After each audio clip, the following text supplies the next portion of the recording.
పెళ్ళైనా పండగైనా వేడుక ఏదైనా పట్టుచీరల ప్రత్యేక వేదిక వారాహి సిల్క్స్.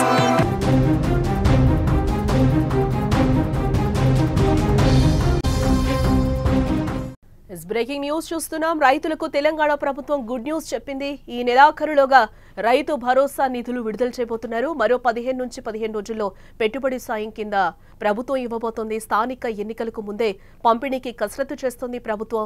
4,000 కోట్ల రుణం కోసం ఆర్బీఐకి ఇండెంట్ ఇచ్చినట్లుగా కూడా మనకి సమాచారం అందుతోంది.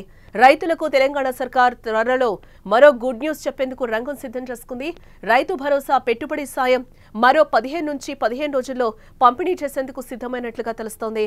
జూలై నెలలో స్థానిక సంస్థల ఎన్నికలు నిర్వహించేందుకు సిద్ధమవుతున్న రాష్ట్ర ప్రభుత్వం ఆలోపే రైతు భరోసా పంపిణీని పూర్తి చేయాలని కూడా భావిస్తోంది. రైతుల ఖాతాల్లో వానాకాలం రైతు భరోసా జమ చేసిన తర్వాతే స్థానిక ఎన్నికల నగారా మోగించనుంది. ఈ క్రమంలోనే నిధుల సమీకరణపై దృష్టి సారించారు. ఇటీవల రిజర్వ్ బ్యాంకు నుంచి 3,000 కోట్ల అప్పు తీసుకున్న రాష్ట్ర ప్రభుత్వం మరో 4,000 కోట్లకు నిన్న ఇండెంట్ పెట్టింది. ఈ నిధులన్నీ సమకూరాక రైతులకు వానాకాలం పెట్టుబడి సాయాన్ని అందించనుంది.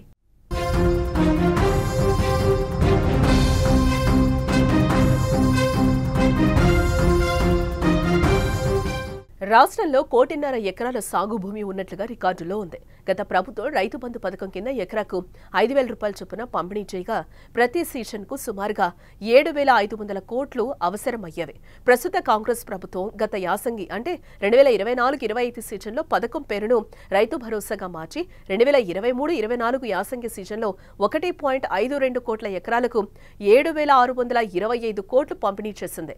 రైతు బంధును ప్రక్షాళన చేసి కొత్త మార్గదర్శకాలు జారీ చేసేందుకు సమయం పడుతుందంటూ 2024-25 వానాకాలం సీజన్లో రైతు భరోసా ఇవ్వలేదు. ఆ తర్వాత మొన్నటి యాసంగి సీజన్లో 57 లక్షల మంది రైతులకు చెందిన 84 లక్షల ఎకరాలకు 5,058 కోట్లు మాత్రమే పంపిణీ చేసింది. 4 ఎకరాల లోపు భూమి ఉన్న రైతులకే పెట్టుబడి సాయం అందించింది. ఇక ప్రస్తుత వానాకాలం సీజన్లో మొత్తం విస్తీర్ణానికి రైతు భరోసా ఇస్తారా, అప్పటిలాగే పెద్ద రైతులను మినహాయించి చిన్న సన్నకారు రైతులకే పరిమితం చేస్తారా అన్నది ఇప్పుడు చర్చనీయాంశంగా మారింది. సాధారణంగా ఏటా వానాకాలం సీజన్లో 1.30 కోట్ల ఎకరాల్లో రైతులు పంటలు సాగు చేస్తూ ఉంటారు. మరో 20 లక్షల ఎకరాలు వ్యవసాయ భూముల జాబితాలో ఉన్నప్పటికీ సాగుకు యోగ్యంగా లేవు. దీంతో ఈ 20 లక్షల ఎకరాలను రైతు భరోసా నుంచి మినహాయించే అవకాశాలు కూడా ఉన్నట్లుగా తెలుస్తోంది. 1.30 లక్షల ఎకరాలకు రైతు భరోసా ఇస్తే 7,800 కోట్లు అవసరమవుతాయి. గత యాసంగి సీజన్ మాదిరిగా చిన్న సన్నకారు రైతులకే భరోసాను పరిమితం చేస్తే 6 నుంచి 7,000 కోట్లు సరిపోయే అవకాశం ఉంటుంది. ఈ మేరకు రాష్ట్ర ప్రభుత్వం ఇప్పటికే నిధుల సమీకరణలో నిమగ్నమైంది. ఈ నెల 10వ తేదీన ఆర్బీఐ నుంచి 3,000 కోట్ల అప్పు తీసుకున్న సర్కార్ తాజాగా నిన్న మరో 4,000 కోట్ల రుణం కోసం ఇండెంట్ను పెట్టింది. ఈ సొమ్ము 17వ తేదీ నాటికి ఖజానాకు చేరనుంది. ఈ నిధులతోనే రైతు భరోసా అమలు చేయాలనే ఆలోచనలో ప్రభుత్వం ఉన్నట్లుగా సమాచారం.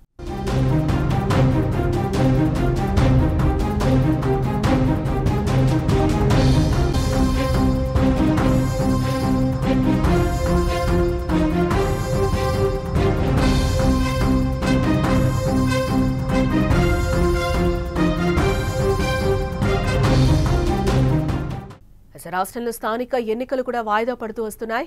2023 డిసెంబర్లో కాంగ్రెస్ ప్రభుత్వం కొలువుదీరిన తర్వాత 2024 జనవరి, ఫిబ్రవరి నెలలోనే స్థానిక సంస్థల ఎన్నికలు నిర్వహించాలని భావించిన లోక్సభ ఎన్నికల కారణంగా సాధ్యం కాలేదు. ఆ తర్వాత కులగణన చేపట్టాలని, జనాభాలో ఎవరి వాటా ఎంతో తేలిన తర్వాతే స్థానిక ఎన్నికలకు వెళ్లాలని ప్రభుత్వం నిర్ణయించడంతో ఆలస్యమైంది. ఎట్టకేలకు వచ్చే నెలలో స్థానిక ఎన్నికలు నిర్వహించాలని భావిస్తున్న ప్రభుత్వం ఆలోపే ఒక కీలక పథకాన్ని అమలు చేయాలనే ఆలోచనలో ఉన్నట్లుగా సమాచారం. వానాకాలం సీజన్ ప్రారంభమైన నేపథ్యంలో రైతు భరోసా నిధులను రైతుల ఖాతాల్లో వేశాక ఎన్నికలకు వెళ్తే బాగుంటుందని రేవంత్ సర్కార్ భావిస్తున్నట్లుగా తెలుస్తోంది.